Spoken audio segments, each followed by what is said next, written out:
नमस्कार. पुणे महानगरपालिकेच्या निवडणुकांचं बिगुल वाजलेलं आहे आणि नुकताच वारजेचे युवा नेते म्हणून ज्यांना ओळखलं जातं, स्वर्गीय रामभाऊ बराटे यांचे चिरंजीव सचिनअण्णा बराटे यांनी राष्ट्रवादी काँग्रेस पार्टी शरद अजित पवार यांच्या पक्षामध्ये प्रवेश केलेला आहे. अण्णा, काय सांगाल? तुम्ही राष्ट्रवादीमध्ये प्रवेश केला, एकूणच काय भूमिका आहे? शिवशाही, फुले आंबेडकर या विचाराच्या पक्षामध्ये मी आज प्रवेश केलेला आहे. प्रवेश करताना सर्वच गोष्टींचा विचार केलाय. या ठिकाणी काम करत असताना, मी काँग्रेस पार्टीत काम करत असताना आणि राष्ट्रवादी बरोबर आम्ही बऱ्याच वेळा काम केलेलं आहे एकत्र असताना. त्यामुळं समविचारी पक्ष म्हणून मी या पार्टीत प्रवेश केलेला आहे.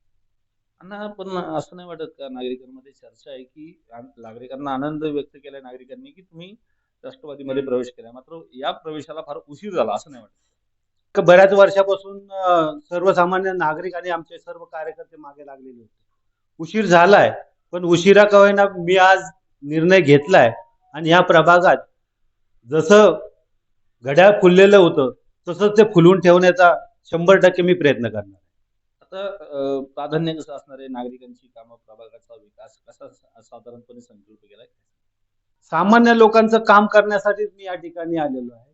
सामान्य लोक, आम्ही, माझे वडील असतील, त्यांनी ह्या वारजे गावचा विकास केलेला आहे. पाण्याची पहिली स्कीम, जागतिक बँकेची स्कीम त्यांनी ग्रामपंचायत असताना केलेली.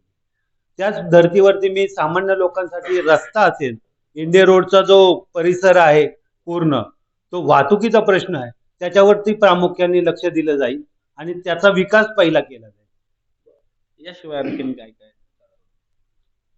गेले 25 वर्ष महानगरपालिकेत गेल्यानंतरही आपल्या वारजे भागात सांस्कृतिक कार्यक्रम भरवण्यासाठी आपल्या वारजे भागात कुठलं काम नाहीये, तर ते काम या ठिकाणी मला करायचं आहे. नागरिकांना कशा पद्धतीनं आव्हान?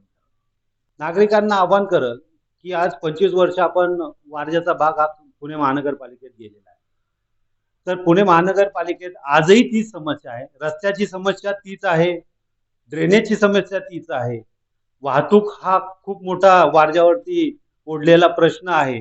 त्या प्रश्नाचं निरासन करण्यासाठी यावेळी इतक्या संधी दिलेली आहे.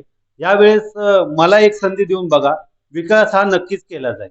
एकूणच छत्रपती शिवाजी महाराज असतील, शिव शाहू फुले आंबेडकरांच्या विचाराने प्रेरित होऊन समविचारी पक्षामध्ये सचिनअण्णा बराटे यांनी प्रवेश केल्याचं त्यांनी सांगितलंय आणि स्वर्गीय रामभाऊ बराटे यांना अपेक्षित जो विकास होता त्या पद्धतीचा विकास वारजामध्ये करण्याचा संकल्प त्यांनी केलेला दिसतोय.